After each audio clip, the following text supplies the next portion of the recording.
Hi, this video is going to go over how to use the grid to manage reservations. So we have other videos and knowledge-based articles that highlight all of the features, all the different colors, all the different icons that you're seeing. I wanted to take this video to actually give a couple different examples of how you can use the grid to manage your reservations throughout the day. So the first thing that I'm going to do is I'm going to go ahead and add a block.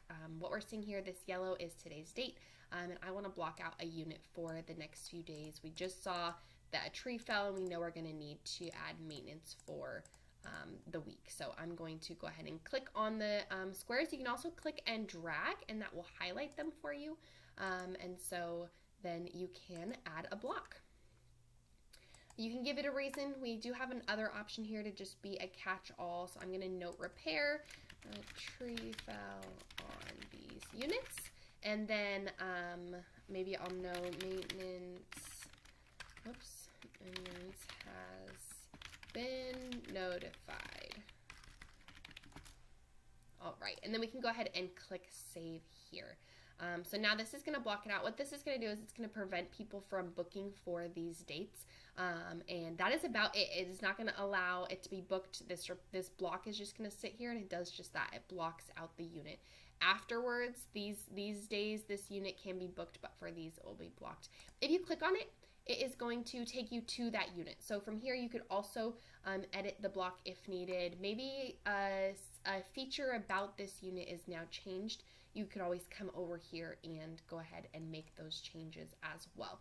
So I'm going to go back to my grid, and then we're going to go ahead and change a reservation. So I have a short-term reservation coming up, and they let me know that they're going to come a day later. I just click on it and drag and then drop, and it's going to bring up some options. So we see the arrival date here, the new departure dates, we see the old and the new, the unit number, and then I'm going to go ahead and recalculate this charge. We give this option because maybe you don't want to charge them more or change their rates. For example, maybe they were here on weekdays, now they're going to be here the weekend, or maybe you're moving them because of a park closure, so you're not wanting to charge them more. You always have the option to not recalculate these charges.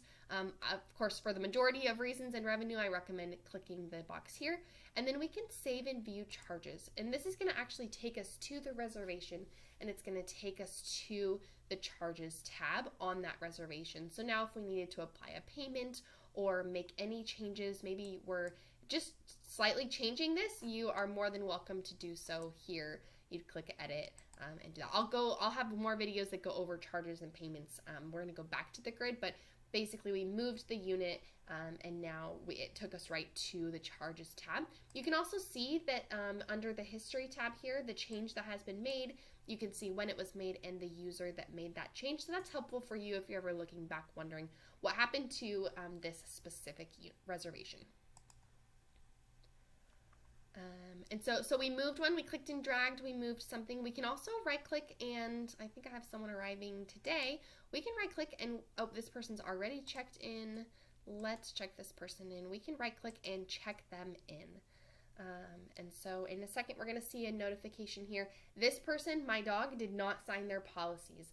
This only happens for internally booked reservations. Any reservations made online, they're going to all have those signed. So I do have the option to go ahead and continue to check them in, or I can email the guests those policies. Maybe they're here, they have their phone with them, they can go ahead and sign them right then and there. I'll continue to go ahead and check this one in for the sake of the example.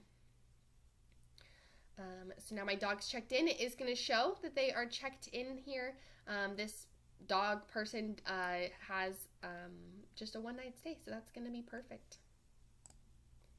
And then the last thing we're going to do on this grid is we're going to lock or unlock a unit. So down here, this person paid for the site to be locked, so I can actually right-click on it and unlock. So that's what that little lock icon is there.